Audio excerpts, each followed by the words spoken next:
nós, assim, conhecemos a pastora Sandra já há um bom tempo, né? Caminhamos juntos na mesma denominação e sabemos da história de vida, de superação, né? De tudo que a doutora, que a pastora vivenciou. Eu gostaria que a senhora começasse contando para a gente como é que foi o início de tudo, da caminhada cristã, da caminhada também de formação na vida secular. Bom, fica à vontade. Ok, tudo bem. Então, eu comecei a minha vida, minha caminhada foi bem, um pouco difícil, né? Mas fui criada na roça, né, no Goiás. Então, tudo meu começou muito tardio. Em que sentido? Até mesmo na escola, em estudar. Só fui para a escola com 10 anos, né? E dali eu comecei toda aquela labuta ali de começar a percorrer os meus caminhos para estudar, que eu sempre fui muito dedicada, muito curiosa, né? Tive um problema de saúde e por isso não pude entrar na escola antes por causa disso. Mas enfim, e tudo meu foi com um processo. Eu digo que a minha vida sempre foi muito crono, tudo no tempo de Deus. Porque foram situações que eu já vivenciei que às vezes eu falava assim, nossa, como eu vou chegar a obter esse objetivo, essa conquista, né? Mas eu sempre fui muito ligada assim naquilo em desafios. E aí eu comecei, estudei, fiz o meu ensino médio, casei, né? Em 88, vim para o Rio, Deus me abençoou com uma família linda, minha filha Gabriele, meu filho Gabriel. Estão aí, né? Gabriel. Meu filho Gabriel, meu esposo Virgínio. E quando eu comecei a faculdade, eu comecei com 39 anos, né? 38 anos. E eu me formei a primeira vez em pedagoga, com 42. A segunda, eu me formei com 50 anos de idade. Caramba, que foi o curso de psicanálise, né, do Rio de Janeiro que eu fiz. Aí, com 51, fiz mais uma pós de psicoterapia breve. E aí eu fechei com 51 anos meu percurso, né, da minha trajetória para me especializar cada vez mais nessa área que eu já sabia que eu gostava, mas me apaixonei mais ainda. Aí fiz esse curso, né, e de 1 ano de psicoterapia breve. E agora estou cursando com 61 anos. Sandra não para. Caramba! Estou cursando seminário lá na Água Branca, do Bispo Davi, né? Que legal. E o Bispo Vinícius fala assim para mim, Sandra, não sei como é que você aguenta, mas eu sempre me coloco nesse desafio, porque eu digo que as coisas podem ser até difíceis, sabe, Bispo? Mas quando você tem um sonho, quando você sabe o chamado que Deus tem para você, as coisas vão fluir. E o mais importante é você saber e entender os planos de Deus. Então, que maravilha, eu nunca me questionei, nunca murmurei, tá, de nada, nunca reclamei com Deus de nada. Eu sempre tenho gratidão a tudo que Deus fez e faz na minha vida. Então, estou nessa labuta aí, há 13 anos também clinicando, e quando Deus me der saúde, continuo na minha estrada. E vai trabalhando assim no secular, né, se formando, Sim. adquirindo conhecimento. Sim. E também ministerialmente, assim, né, na vida ministerial também vai galgando assim algumas etapas, né? Sim. E como é que foi também essa união assim de ter que administrar a tua carreira secular e o ministério na vida cristã? Eu vi que tudo isso também deu para mim conseguir realizar devido ao apoio da família, né, principalmente dos meus filhos, né, e das pessoas que acreditaram em mim. Eu digo que Deus, ele sempre coloca pessoas na nossa vida, sabe, Bispo, para nos levantar, né? Então, eu tive muitas pessoas especiais na minha vida, pessoas que acreditaram em mim, né? Meus filhos, minha nora, meu bispo Vinícius também, que Vinícius sempre, né? E um abraço para ele, né? Aproveitar o ensejo, mandar um abraço. Pastora Janaína. As minhas irmãs também, Janaína e a Janailda. Então, assim, Deus sempre me colocou com pessoas que acreditaram. E o mais importante também foi que eu a minha vida singular em ser pastora, ter o consultório, dar palestra, às vezes fica um pouquinho difícil, né? Haja tempo, né? Haja tempo, mas eu me programo, eu tenho uma coisa comigo que eu sou muito de me planejar. Que legal. Aí eu me planejo. Ó, eu vejo que se eu sou convidada para isso, para palestrar ou para pregar, eu sei que eu vou me planejando e fecho as coisas direitinho. É um pouquinho cansativo, mas eu consigo alcançar esses ideais. E como é que foi assim na pandemia, no que tange a psicanálise, assim, né? O atendimento cresceu muito, foi uma demanda muito grande, porque o Sim, psicólogo ele foi muito procurado na pandemia, sim, mas o psicólogo também precisa de cuidado, sim, né? sim. Por incrível que pareça, em 2020 eu nunca tinha atendido online. Foi aí que surgiu esses meus atendimentos online. Hoje eu atendo Brasília, São Paulo, Estados Unidos, né? Então, assim, por quê? Eu achava que eu ia descansar, né? Mas foi aí que foi um período que eu trabalhei Imagino. porque assim, de 2020 para cá, a nossa sociedade teve uma mudança muito grande. Sim. As pessoas, elas continuam ainda muito mexidas Sequelas, afetivamente, né? sequelas que deixaram, né, do Covid e tudo. E aí surgiu, em 2020, essa oportunidade de fazer o atendimento online. Por incrível que pareça, foi uma paciente minha que começou isso, que ela estava nos Estados Unidos, né? E ela foi e falou: olha, eu preciso continuar meu tratamento, você me atender. E dali eu fui. Eu comecei a atender com ela, né, em Las Vegas, depois fui atendendo em Arizona, e aí surgiu, e quando foi em 2021, eu fui homenageada na Câmara Municipal do Rio de Janeiro, Oh, ganhei que um legal. diploma, por eu ter Poxa, que benção. sido um destaque de atendimento em 2020 na Que pandemia do Covid. benção. Fiquei Caramba. muito feliz, Caramba, porque que eu não legal. esperava, né?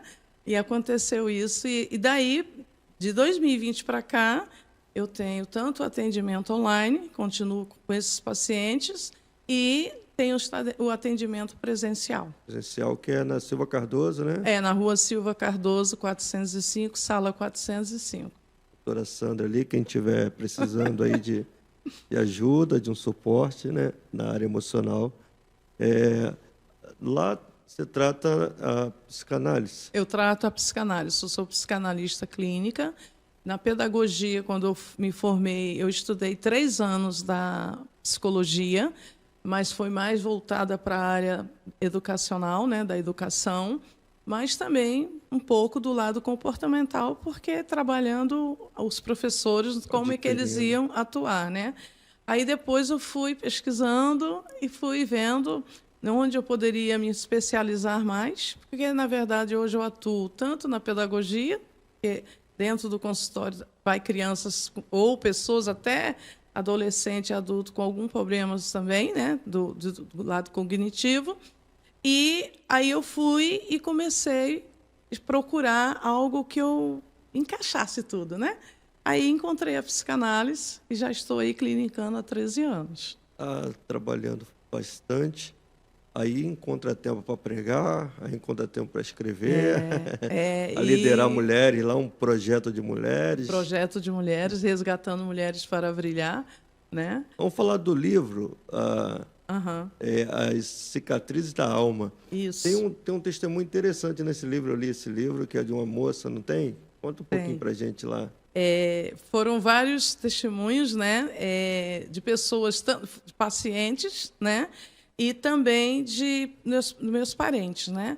Então, esses pacientes, você se refere ao que foi de paciente ou foi de familiar? Não, No livro tem uma experiência de uma moça, assim, esse livro, assim, na época da pandemia, eu li bastante esse livro porque você vai tratando sobre situações de curas na alma, né? sim, E a gente vivenciou, principalmente na época da pandemia, muitas pessoas com crise na alma, né? E a sim. senhora tem testemunho desse livro de pessoas que foram tratadas, que leram, que foram restauradas? Sim, tem um testemunho de uma de uma paciente até que foi muito impactante, que ela passou por uns processos, né, de traumas muito fortes desde a infância dela. E eu tratei essa paciente durante 2 anos, né? E quando ela estava sendo tratada, ela dizia assim: um dia, quando eu puder me sentir curada desses meus traumas, eu vou querer testemunhar sobre isso. Eu quero fazer isso, né? Para ajudar outras vidas, né? E, se eu não me engano, é a Elaine, que foi um testemunho, um depoimento lindo dela, né? E aconteceu, na verdade, quando eu fiz o meu TCC, né?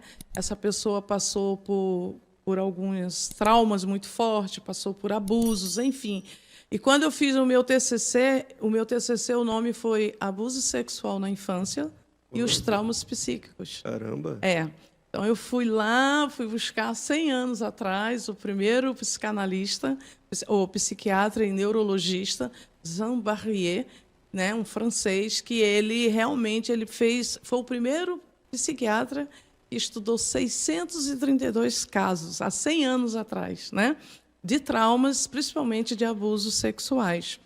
E aí, quando eu fui apresentar, quando eu já estava fazendo meu TCC, ela chegou para mim e disse assim: doutora, quando a senhora for apresentar, eu quero ir.